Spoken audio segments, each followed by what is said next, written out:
दोस्तों Saturn simple और सादी भाषा में हिंदी में बोलूं तो इसको कहते हैं शनि ग्रह। ये हमारे सोलार सिस्टम का छठवां प्लैनेट है एंड साइज में ये सेकंड लार्जेस्ट प्लैनेट है हमारे सोलार सिस्टम का। सबसे लार्जेस्ट है प्लैनेट जुपिटर, ये तो आप जानते ही होंगे। सो दोस्तों just like Jupiter Saturn is also a gas giant planet. इसका एवरेज रेडियस धरती के रेडियस से 9.5 टाइम्स ज्यादा है। ये सबसे लीस्ट डेंस प्लैनेट है, यानी कि इसकी डेंसिटी सबसे ज्यादा कम है।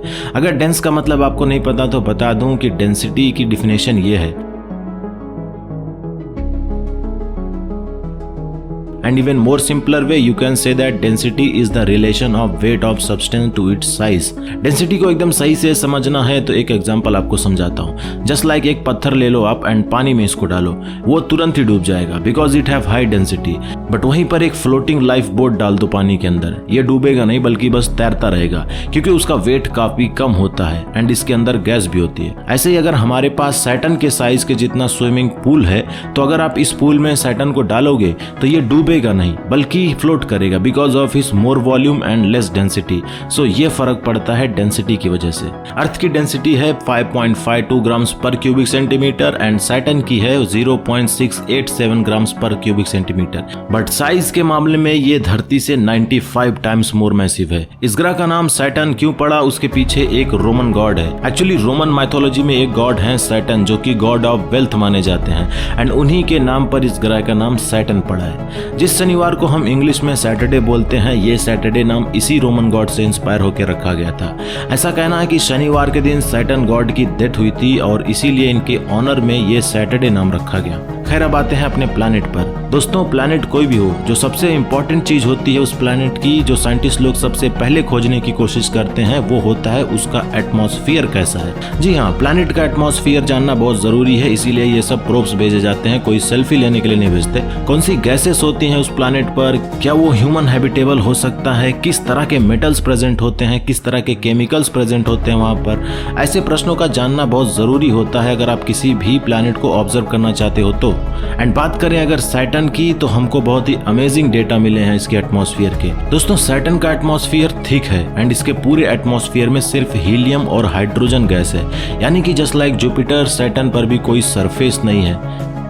अगर कुछ है तो वो है हीलियम और हाइड्रोजन गैस। 96% हाइड्रोजन है, 3.25% हीलियम है एंड कुछ मीथेन और अमोनिया भी है यहाँ पर। बट दोस्तों पूरा सैटर्न गैस से नहीं भरा, बल्कि जो इसका कोर है वो एक्चुअली में मेटल का बना है। हार्ड कोर आयरन और निकल से बना हुआ है एंड ऐसा माना जाता है कि इस कोर का साइज अपने अर्थ के बराबर है। सो इस हिसाब से सैटर्न का कोर काफी बड़ा है। दोस्तों सैटर्न के पास एक ऐसी चीज है जो इसको सब प्लैनेट से अलग बनाता है, इसके रिंग्स।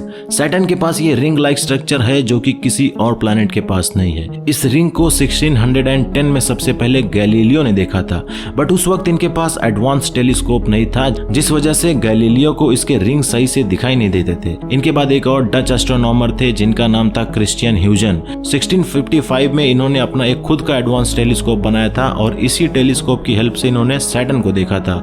इन्होंने क्लियर बताया कि सैटर्न के पास एक फ्लैट रिंग लाइक स्ट्रक्चर है। एंड देन उसके बाद साइंस और इवॉल्व हुआ एंड इसकी और स्टडी करने पर यह पता चला कि ये रिंग लाइक स्ट्रक्चर आइस और छोटे मोटे रॉक से मिलकर बना हुआ है। बिलियंस ऑफ रॉक और आइस के पार्टिकल से मिलकर बना ये रिंग। ये पार्टिकल्स एक शक्कर के दाने जितने छोटे भी हो सकते हैं एंड ऑल्सो एक बड़े घर के जितने बड़े भी हो सकते हैं। एंड इसमें सिर्फ एक रिंग नहीं है बल्कि कई सारे रिंग्स एक साथ हैं, जो देखने पर लगता है कि एक है बट कई सारे रिंग्स इसमें बने हुए हैं और कई सारे रिंग्स एक ही साथ रोटेट करते रहते हैं, यानी कि ऑर्बिट करते रहते हैं। साइंटिस्ट लोगों का कहना है कि ये रिंग्स एक्चुअली कॉमेट और एस्टेरॉइड के लेफ्टओवर से बने हैं। जो मून्स और प्लैनेट्स एक दूसरे से टकरा के टूटते रहते हैं उन्हीं के पार्टिकल से बना है ये। एक बार ये पार्टिकल सैटर्न की मैग्नेटिक फील्ड के अंदर आए तो उसके बाद इसी की ऑर्बिट में बस चक्कर लगाने लगे, जिस वजह से ऐसा रिंग लाइक स्ट्रक्चर बन गया। दोस्तों अगर बात करें सैटर्न के मून्स की तो सैटर्न का सबसे इंपॉर्टेंट एंड सबसे फेमस मून है टाइटन। जस्ट लाइक जुपिटर है 67 मून, वैसे ही सैटर्न के पास भी 62 मून है, जिसमें सब मून्स का नाम अभी स्पेसिफाई नहीं किया गया है। टाइटन सबसे लार्जेस्ट मून है सैटर्न का एंड बाकी मून्स जो हैं वो ज्यादा बड़े नहीं हैं बट फिर भी कुछ किलोमीटर्स के तो हैं ही।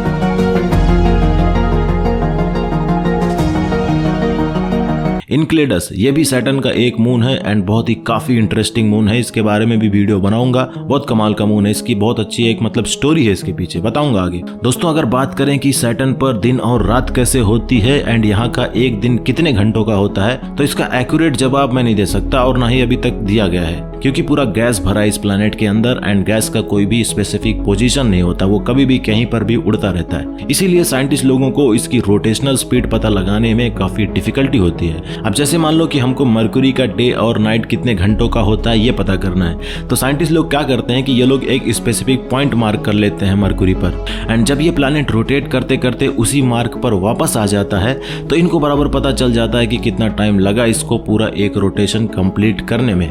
बट सैटर्न के केस में ऐसा नहीं चलेगा बॉस, क्योंकि गैस है सिर्फ और गैस का कोई पोजीशन नहीं होता। तो इसीलिए इसकी स्पीड का पता लगाने के लिए साइंटिस्ट लोग इसके मैग्नेटिक फील्ड का सहारा लेते हैं। इसके मैग्नेटिक फील्ड की स्टडी करने पर पता चला कि इसका एवरेज डे होता है 10 आवर्स 32 मिनट और 35 सेकेंड्स का। ये एकदम एक्यूरेट टाइमिंग नहीं है, बस एक एवरेज एस्टिमेशन है। सो डे एंड नाइट का ड्यूरेशन क्या है सैटर्न का, ये बताना थोड़ा मुश्किल है। दोस्तों सैटर्न को भी आप बड़े आसानी से एक नॉर्मल टेलीस्कोप की हेल्प से एकदम क्लियरली देख सकते हो। एंड अगर बात करें कि सैटर्न पर लाइफ की, तो वो बिल्कुल भी पॉसिबल नहीं हो सकती। बट सैटर्न का एक मून है इनक्लेडस, जिसकी मैं अभी थोड़ा देर पहले बात किया था। साइंटिस्ट लोगों का मानना है कि इस पर लाइफ सपोर्ट कर सकती है, क्योंकि यहाँ पर आइस ही आइस है and ice is nothing but water and जहाँ पर वाटर होता है वहाँ पर जीवन होने के चांसेस बहुत ज्यादा होते हैं। So this was some facts about Saturn. अभी तक सैटर्न के पास 4 स्पेसक्राफ्ट भेजा जा चुका है, including Voyager 1, 2 and also Cassini. And इन्हीं स्पेसक्राफ्ट की वजह से हमको सैटर्न की ये सब बातें पता चली है और इसके बारे में जितना भी इंफॉर्मेशन मिली है उसमें सबसे ज्यादा रोल प्ले करता है ये कैसिनी स्पेसक्राफ्ट। इसने बहुत कमाल का काम किया है। इसके ऊपर मैं आगे वाले में वीडियो बना चुका हूँ, बस पोस्ट करने की देर है। सो दोस्तों ये थी कुछ बातें सैटर्न के बारे में, जितना हो सका मैंने इस वीडियो में उसको कवर किया है। अगर आपको कुछ प्रश्न है या फिर कुछ डाउट है तो आप मुझे कमेंट में बता सकते हो, आपके डाउट मैं क्लियर करूंगा बिल्कुल ही। सो दोस्तों इस वीडियो में बस इतना ही, मिलते हैं नेक्स्ट वीडियो में, तब तक के लिए tata bye bye, take care. And हाँ, वीडियो अगर पसंद आया हो तो लाइक और सब्सक्राइब करना बिल्कुल मत भूलना। मिलते हैं नेक्स्ट वीडियो में।